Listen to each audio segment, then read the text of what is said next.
जय हिंद everyone, welcome to ground zero defence academy.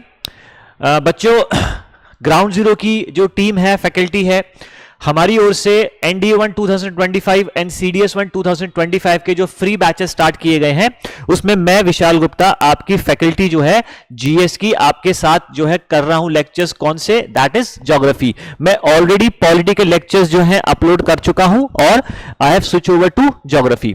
हमारी ग्राउंड जीरो की जो और भी फैकल्टीज है उन्होंने भी रिस्पेक्टिवली बाकी अपने रिस्पेक्टिव सब्जेक्ट्स के जो है लेक्चर्स अपलोड कर दिए हैं। तो जो भी हमारी वीडियो पहली बार देख रहा है तो आप हमारे ग्राउंड जीरो के यूट्यूब चैनल में जाकर के आप वहां पर उन लेक्चर्स को अवेल कर सकते हैं और आप अपनी प्रिपरेशन अच्छे से कर सकते हैं। ठीक है बच्चों, हमने लास्ट क्लास में जो टॉपिक कवर किया था it was on life cycle of a star. Okay, तो मैंने आपको तारे की लाइफ के बारे में कंप्लीट करा दिया था। तो आज मैं उसी क्लास में थोड़ा सा और जो लास्ट क्लास मैंने आपको करवाई थी, मैंने समझाया था कंसेप्ट, उसी का मैं एक छोटा सा ब्रीफ आज आपको बताने वाला हूं और फिर हम आगे बढ़ेंगे।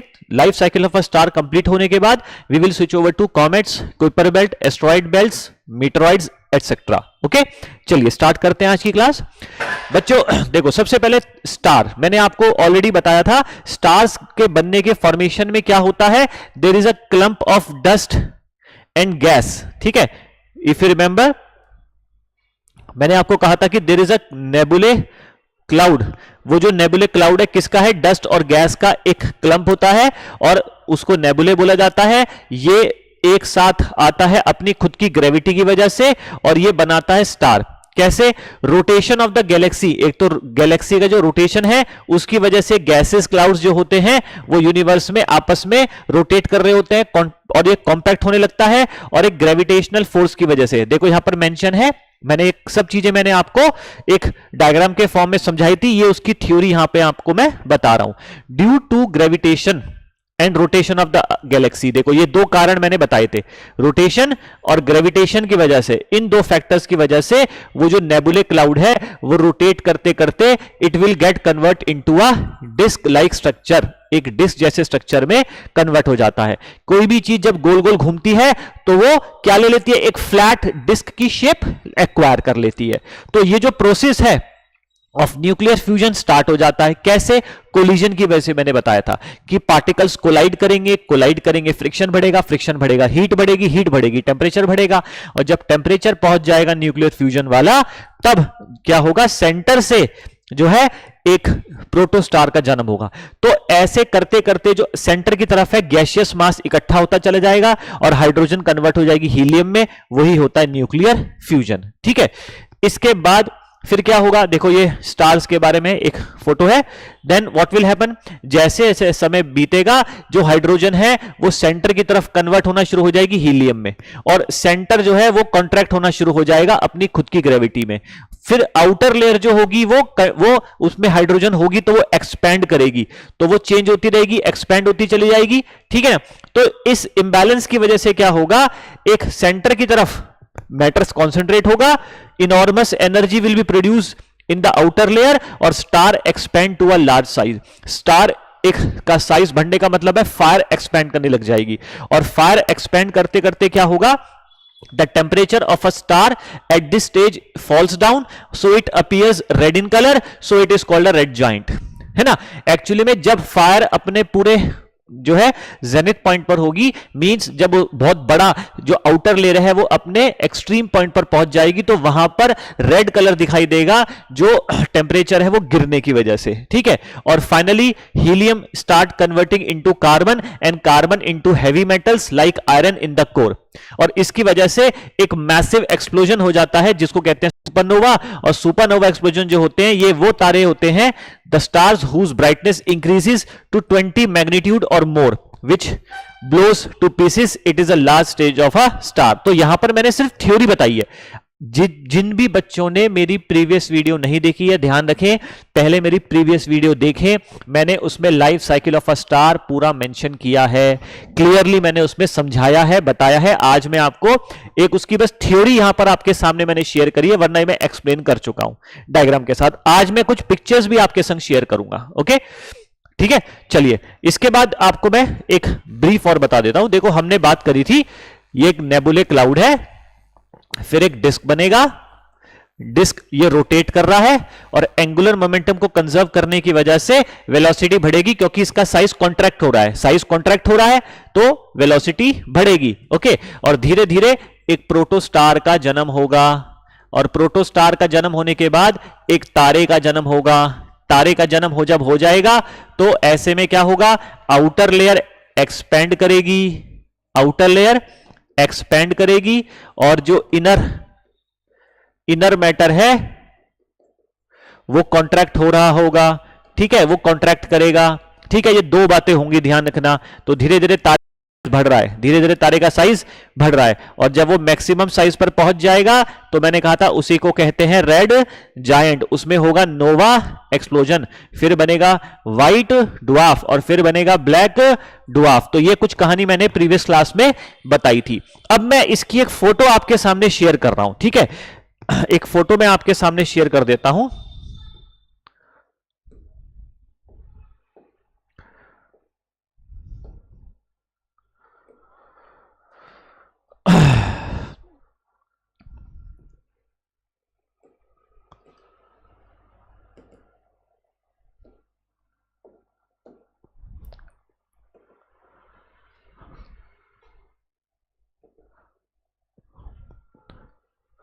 देखो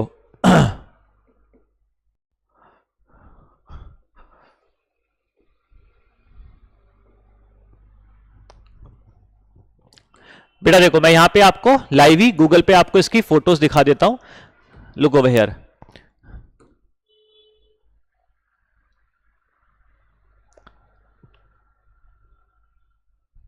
life cycle of a star. जब तक वो ओपन हो रहा है we will switch over to this part.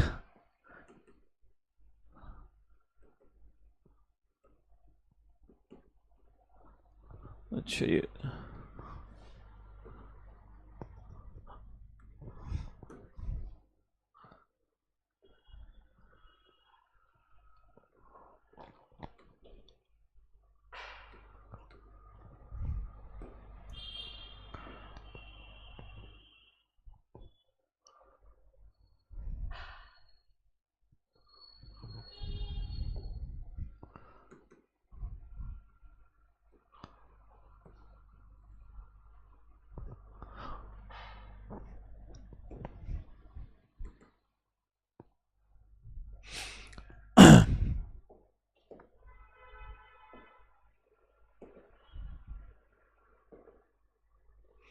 देखो यहां पर आपको एक फोटो दिखाई दे रही होगी, दिस इज अ नेबुले। ठीक है, तो यहां पर आपको ये नेबुले दिखाई दे रहा होगा। ये जो नेबुले है उसमें आपको दिखा रखा है एक एवरेज स्टार और एक मैसिव स्टार। तो मैंने आपको दो कंडीशन बताई थी।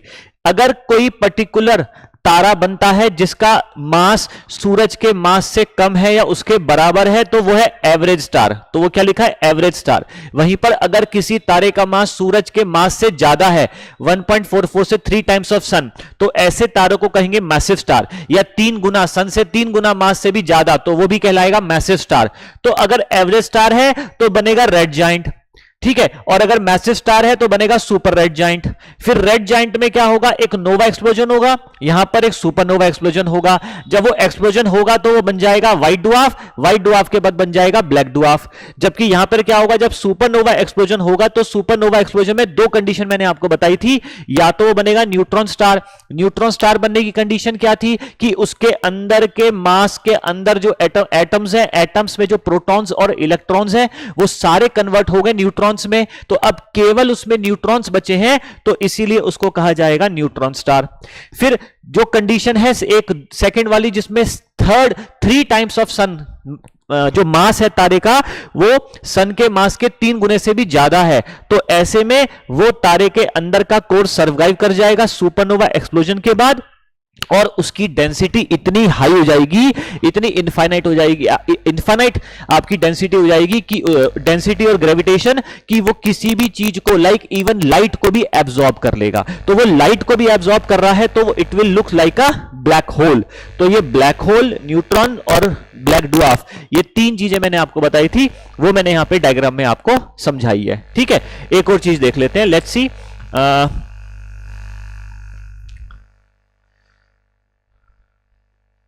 एक और मैं आपको कोशिश करता हूं दिखाने की। ठीक है, एक इमेज और।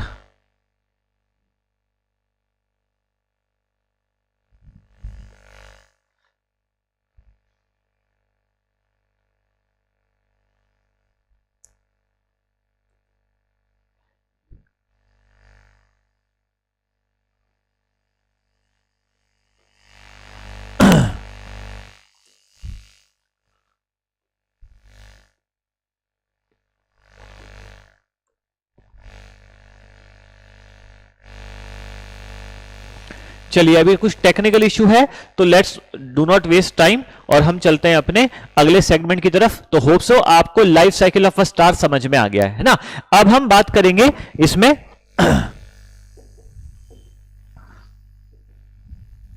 Now we will talk about comets and all. अब ये कॉमेट्स क्या होते हैं उसके बारे में बात करेंगे। अभी हमने सोलर सिस्टम में जो पढ़ा था, ध्यान देना बेटा, हमने सोलर सिस्टम में ऑलरेडी प्लैनेट्स के बारे में पढ़ लिया। ठीक है, प्लैनेट्स हमने कंप्लीट कर लिए थे। मैंने आपको प्लैनेट्स के बारे में इंफॉर्मेशन कंप्लीट कराई थी। प्लैनेट से संबंधित मरकरी से लेकर नेपट्टून तक के जितने भी आपके हमारे प्लैनेट्स हैं, उन प्लैनेट्स की कुछ विशेषताएं एंड विद देयर सैटेलाइट्स हमने डिस्कस करा था। ठीक है, अच्छा, हम ऑलरेडी एक lecture life cycle of a star पे ले चुके हैं। Life cycle of a star ये भी हमारा कंप्लीट हो चुका है। अब सोलर सिस्टम में आगे जब हम बढ़ते हैं तो आपको पता होना चाहिए कि जो सूरज है, सूरज के चारों तरफ मरकरी, विनस, अर्थ, मार्स और फिर एक आ जाएगा आपका जुपिटर, फिर सैटर्न, यूरेनस, नेपट्टून। ठीक है, अब आपको यह ध्यान रखना है कि हमारे सोलर सिस्टम में इन 8 प्लैनेट्स के अलावा और भी कुछ हेवनली बॉडीज हैं। जैसे जब हम बात करते हैं मार्स और जुपिटर के बारे में, तो मार्स और जुपिटर, अब जुपिटर और मार्स की जो ऑर्बिट्स हैं, ये जो मैंने बनाई है बेटा, ये ऑर्बिट्स हैं। ऑर्बिट्स का मतलब क्या होता है? पाथ। ये ऑर्बिट्स हैं, ऑर्बिट्स का मतलब होता है पाथ। पाथ का मतलब है जिन पर्टिकुलर रास्ते पर, वे पे वो सूरज के चारों तरफ प्लैनेट्स रिवॉल्व कर रहे हैं। ठीक है, तो ये पर्टिकुलर ऑर्बिट्स के बीच में, मार्स और जुपिटर की ऑर्बिट्स के बीच में हमें कुछ हेवनली बॉडीज मिलती हैं, और वो जो हेवनली बॉडीज हमें यहां मिलती हैं, those are called as what? तो these heavenly bodies are called as asteroids. ठीक है, इनको कहते हैं एस्ट्रॉइड्स। तो ये जो एस्ट्रॉइड्स हैं, इन्हें हम हिंदी में कहते हैं बेटा क्षुद्र ग्रह। क्या बोलते हैं? क्षुद्र ग्रह। तो ये जो एस्ट्रॉइड्स हैं, ये जो क्षुद्र ग्रह हैं, ये मार्स और जुपिटर के बीच में लाई करते हैं। तो इसीलिए इस पर्टिकुलर जोन को हम कह देते हैं एस्ट्रॉइड बेल्ट। क्या बोलते हैं? Asteroid belt.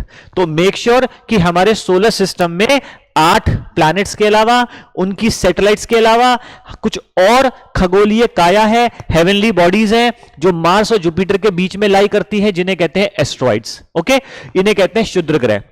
अब ये जुपिटर का जो है साइज काफी बड़ा है। सभी ग्रहों में मैंने बताया था 71% मास टोटल प्लैनेट्स का केवल अकेले जुपिटर पे है। ठीक है, तो उसका ग्रेविटेशनल फोर्स भी ज्यादा है, तो ज्यादातर हेवनली बॉडीज उसकी तरफ जो है अट्रैक्टेड हो चुकी है। ठीक है, अच्छा, अब इसके बाद हम आगे जब बढ़ते हैं तो नेपट्टून के बाद एक स्पेस जो आपको दिखाई दे रही है, उस नेपट्टून की बाद वाली स्पेस को भी नाम दिया जाता है, और उसे कहते हैं हम कुइपर बेल्ट। क्या बोलते हैं बेटा? Kuiper belt.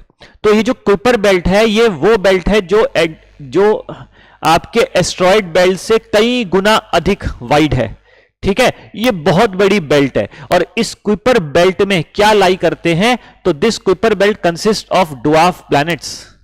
इसमें लाई करते हैं आपके ड्वार्फ प्लैनेट्स, और ये जो ड्वार्फ प्लैनेट्स हैं, इनमें ही आपका एक प्लैनेट आता है प्लूटो। इसी में आता है आपका एक ड्वार्फ प्लैनेट होमिया। इसमें आता है मेकमेक। इसी में आता है सेरेस। तो यहां पर ड्वार्फ प्लैनेट्स हैं और भी हेवनली बॉडीज हैं जिनको धीरे धीरे डिस्कवर किया जा रहा है। ओके, सो इस सोलर सिस्टम में आपको 2 चीजें जरूर ध्यान रखनी है, एक एस्ट्रॉइड बेल्ट और एक कुइपर बेल्ट। एस्ट्रॉइड बेल्ट में एस्ट्रॉइड्स हैं, कुइपर बेल्ट में ड्वार्फ प्लैनेट्स हैं। ओके, तो यहां तक आपको क्लियर हुआ। इसके बाद नेक्स्ट जब हम आगे बढ़ते हैं,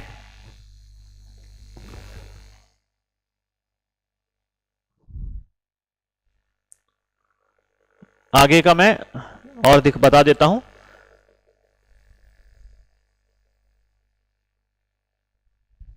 just give me a second बेटा, 1 सेकंड दो बस।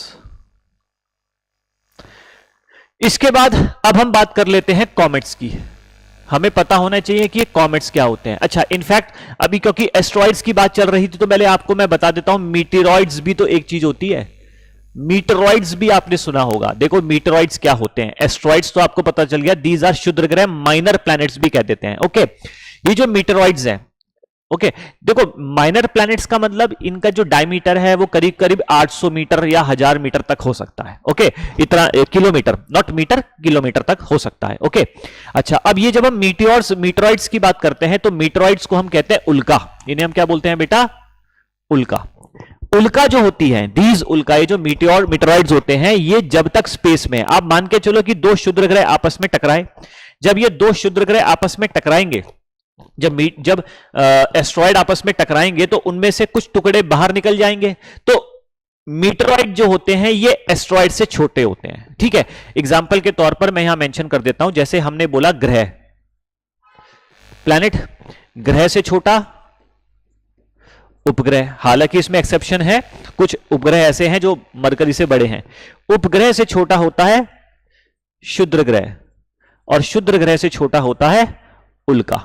ठीक है, इसको हम क्या बोलते हैं? तो भी इसको हमने नाम दिया प्लैनेट, इसको हमने नाम दिया सैटेलाइट इंग्लिश में, इसको हमने नाम दिया एस्ट्रॉइड्स और इसको हमने नाम दिया मीटरॉइड्स। ओके, तो ये जो मीटरॉइड्स होते हैं, ये हम मीटरॉइड्स कहां कहते हैं? तो इनको कहा जाता है जब तक ये स्पेस में है, अंतरिक्ष में है। अब आप इमेजिन करो कि कोई मीटरॉइड, कोई एक उल्का हमारी पृथ्वी की तरफ आ रही है, तो अगर ये मीटरॉइड हमारी पृथ्वी की तरफ आएगी तो आपको ये पता होना चाहिए कि हमारी पृथ्वी के चारों तरफ एक एयर का ब्लैंकेट है और उस एयर के ब्लैंकेट को हम कहते हैं एटमॉस्फेयर। क्या बोलते हैं बेटा? एटमॉस्फेयर। ठीक है, तो जब कोई ये मीटरॉइड हमारे एटमॉस्फेयर में एंटर करता है और एंटर करने के बाद जब ये जलता है, when a meteoroid enters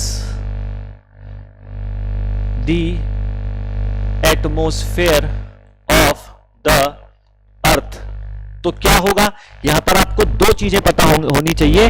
पहला तो ये कि हमारे एटमॉस्फेयर में एयर में फ्रिक्शन होता है और दूसरा हमारे एटमॉस्फेयर के अपर लेयर में, ध्यान रखना अपर लेयर में टेम्परेचर बहुत हाई है, टेम्परेचर इज वेरी हाई, क्योंकि इंसुलेशन जब होगा, जब सूरज की रेस आएगी तो ऊपर लेयर्स में एकदम टेम्परेचर बहुत ज्यादा होगा। तो ये दो फैक्टर की वजह से, और एटमॉस्फेयर में वैसे भी टेम्परेचर, जब आप मीजोस्फेयर से ऊपर चले जाते हैं आयनोस्फेयर, थर्मोस्फेयर में, तो टेम्परेचर 1400 डिग्री पहुंच जाता है। तो इन दो फैक्टर्स की वजह से कोई भी मीटरॉइड जब हमारे एटमॉस्फेयर में एंटर करेगा तो वो बर्न करेगा, एक्सप्लोड करेगा, वो जलेगा। तो उसी को हम तब क्या कहेंगे? तो इन दैट कंडीशन हम उसमें जो एक्सप्लोजन होगा, एक्सप्लोड करेगा या वो बर्न करेगा, तो उस बर्न्ड मीटरॉइड को हम कहते हैं मीटियोर। तब उसे क्या कहते हैं? मीटियोर।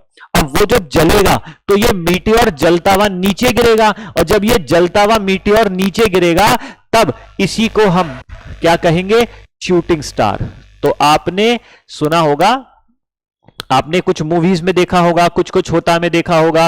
एक मूवी है और भी, मैं झूठ नहीं बोलता, इस तरह की मूवीज हैं जिसमें आपको एक टूटता तारा दिखाया गया है और वो कुछ आंख बंद करके जो है विश मांगते हैं। तो एक्चुअली में star, it is not a star, ये शूटिंग स्टार एक्चुअली में तारा नहीं होता, ये उल्काएं होती हैं। ये जो उल्काएं हैं वो नीचे गिर रही हैं, ये जलती भी नीचे गिरती हैं, तो हमें ऐसा लगता है कि वो तारा टूट रहा है ना, चमकती हुई चीज नीचे की तरफ गिर रही है। तो दीज आर शूटिंग स्टार। और यही शूटिंग स्टार जब हमें धरती पर प्राप्त होते हैं, जब ये हम रिसीव होते हैं, व्हेन रिसीव्ड ऑन अर्थ, जब हमें धरती पर प्राप्त होते हैं, ठीक है, तो ये पिंड की फॉर्म में होते हैं, तब इन्हें कहते हैं मीटियोराइट। क्या बोलते हैं? मीटियोराइट। ओके, तो ये ध्यान रखना, ये अलग अलग वर्ड हैं। दोबारा बता देता हूं, एक होता है बेटा, एक वर्ड है हमारा मीटरॉइड, फिर मीटरॉइड से ही बना मीटियोर, और मीटियोर से बना मीटियोराइट। ठीक है, और इसको हम हिंदी में क्या बोलते हैं? उल्का पिंड। इसे हम बोलेंगे उल्का पिंड। ठीक है, और ये है उल्का।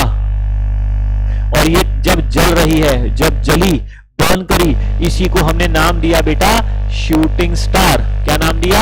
Shooting star. तो अंतरिक्ष में है जब तक मीटियोराइड, एटमॉस्फेयर में एंटर करा तो मीटियोर, और धरती सरफेस पे प्राप्त हुआ तो मीटियोराइट्स। ओके, तो ये मीटियोर खत्म, एस्ट्रॉइड खत्म, कुइपर बेल्ट मैंने आपको बता दी।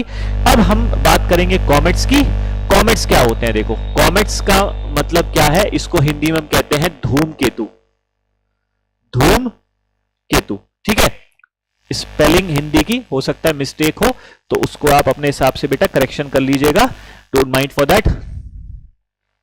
ओके, अच्छा, अब ये धूमकेतु क्या है ना, देखो दीज कॉमेट्स, आपने ऊर्ट क्लाउड पढ़ा था, मैंने आपको बताया था कि एक हीलियोस्फीयर है, सूरज के चारों तरफ सोलर सिस्टम के बाहर कॉमेट्स, लाखों कॉमेट्स जो हैं, they are revolving around the sun due to the gravitational force of sun. Oort cloud, clouds of comets. ये comets are nothing but these are deposits. अब डिपोजिट्स को मैं क्या कह सकता हूं? भंडार। डिपोजिट्स को क्या बोल सकता हूं मैं? भंडार। These are deposits of icy objects. Icy objects का मतलब है पर्टिकुलरली आईसी ऑब्जेक्ट्स में गैसेस जो है जम गई हैं मेनली, ठीक है, गैसेस, प्लस इसमें कुछ रॉकी, डस्ट, मिनरल्स एटसेट्रा, ठीक है। तो जमी हुई गैसेस का जो भंडार है उसे हम कहते हैं कॉमेट्स। और ये जमी हुई गैसेस, भाई ऑब्वियसली बात है वो बहुत दूर है सूरज से, ओके, तो ठंडा टेम्परेचर बहुत कम होगा, तो वहां पे जो गैसेस जम गई हैं with certain rocks and all, क्योंकि जब हमारा सूरज बना तो लाइफ साइकिल ऑफ स्टार के हिसाब से जब आप कंपेयर करें तो मैटर अंदर की तरफ ज्यादा आ रहा था, टेम्परेचर अंदर था, बाहर की तरफ टेम्परेचर ठंडा होने लगा, और वो ठंडा होने के बाद जो चीजें कूल डाउन हो गई उसी से डिफरेंट डिफरेंट हेवनली बॉडीज बनी हैं, तो उन्हीं में से कॉमेट भी है। तो जो कॉमेट्स है these are icy objects, these are deposition of gases, ये एक जमी हुई गैसेस का भंडार है। ये क्या करते हैं? दे रिवॉल्व अराउंड द सन, ये सूरज के चारों तरफ रिवॉल्व करते हैं, ठीक है। और जब ये रिवॉल्व करते हैं तो मानो इफ दिस इज सन और ये सूरज के चारों तरफ रिवॉल्व कर रहे हैं, ये सूरज के चारों तरफ एक जो कॉमेट है, ये सूरज के चारों तरफ रिवॉल्व कर रहा है। अब अगर कोई कॉमेट सूरज के नजदीक से गुजरेगा तो सूरज से निकलने वाली जो रेडिएशंस है बेटा, सूरज से निकलने वाली जो रेडिएशंस हैं वो क्या करेंगी? इन पर्टिकुलर गैसेस को मेल्ट करेंगी, गैसेस मेल्ट होंगी, प्लस ये कॉमेट ग्लो करेगा, क्योंकि जब सोलर रेडिएशन इस पर पड़ेंगी तो ये ग्लो भी करेगा, तो ये चमकेगा। तो एक तो ये ग्लो करेगा, गैसेस मेल्ट होंगी, और मेल्ट होने की वजह से क्या होगा? जब ये गैसेस मेल्ट होंगी तो पीछे कॉमेट्स के पीछे, क्योंकि ये कॉमेट आगे जा रहा है, तो मेल्ट हुई हुई जो गैसेस पिघलेंगी वो पीछे एक डेब्रीज छोड़ता हुआ जाएगा, एक रिमेन्स छोड़ता हुआ जाएगा, एक मलबा छोड़ता हुआ जाएगा। तो उसी वजह से हम इस कॉमेट की एक टेल ऑब्जर्व करेंगे, ते ध्यान रखना। तो ये जो कॉमेट है, हमें कॉमेट की एक टेल भी नजर आती है, तो इसीलिए कुछ किताबों में इसको हम पुच्छल तारा कह करके भी संबोधित करते हैं। तो ये जो कॉमेट्स हैं इसको कहते हैं धूमकेतु। ये जमी हुई गैसेस के भंडार हैं जिसमें गैस पर्टिकुलरली और कुछ रॉकी, डस्ट, मिनरल्स, चट्टान, ये सब इसमें जमे हुए हैं, और ये सूरज की परिक्रमा लगा रहे हैं। जब ये सूरज के नजदीक से गुजरते हैं तो ये ग्लो करते हैं, प्लस इनके जो गैसेस हैं वो मेल्ट होंगी, तो पीछे एक डेब्रीज छोड़ती भी जाएंगी, उससे एक टेल बनेगी, और उससे इसी वजह से इसको कभी कभी पुच्छल तारा भी कह दिया जाता है। तो ये बात थी आपके कॉमेट्स की जो मैंने आपको बताई। और एक फैक्ट आपको हर किताब में मिलेगा, क्या? बहुत सारे कॉमेट्स हैं, लेकिन उनमें से एक कॉमेट एक बहुत ही विशेष है जिसका नाम आप सुनते हैं, आपने सुना होगा एक कॉमेट का नाम जिसका नाम है हेलीज कॉमेट। तो जो बेटा हेलीज कॉमेट है, ये एक ऐसा कॉमेट है जो अपने रिवॉल्यूशन के दौरान, जब ये रिवॉल्व करता है तो रिवॉल्यूशन के दौरान, ड्यूरिंग इट्स रिवॉल्यूशन, ये 76 इयर्स में एक बार, वंस इन 76 इयर्स, ये विजिट करता है, किसको? विजिट्स द अर्थ, यानी कि हमारे पृथ्वी के नजदीक से होकर के गुजरता है। और ये लास्ट हमने देखा था 1986 में। तो अगर 1986 में हमने देखा था, तो आई होप सो कि जो अगला देखा जाएगा ये देखा जाएगा 2062 आई सपोज, ठीक है, 2062 में अगला देखा जाएगा। तो this was the important information related to comets. Meteoroids बता दिए, है ना, कुपर बेल्ट और एस्ट्रॉइड बेल्ट्स मैंने आपको बता दी। Life cycle of a star मैंने थ्योरी और एक छोटा सा डायग्राम आपके संग शेयर किया है। कुछ टेक्निकल इश्यूज की वजह से मैं आपको उसकी फोटो नहीं दिखा पा रहा हूं, but otherwise I hope so कि आपने अच्छे से पूरा ये समझ लिया होगा। अब हम अगला जो टॉपिक स्टार्ट करेंगे, my next lecture it will be on, अब हम बात करेंगे मैथमेटिकल ज्योग्राफी की, क्योंकि हमने कॉस्मोलॉजी कंप्लीट कर लिया है। ओके, अब हम बात करेंगे मैथमेटिकल ज्योग्राफी की, जिसमें हम latitude, longitude, shape of the earth, geoid, earth को जियोइड बोलते हैं, ऑब्लेट स्फेरॉइड बोलते हैं, अर्थ क्या स्फेरिकल है, क्या है, उन सब चीजों की बात करेंगे। ठीक है, तो तब तक के लिए आप सबसे अलविदा, नेक्स्ट क्लास में जल्द मिलते हैं। जय हिंद एवरीवन बेटा।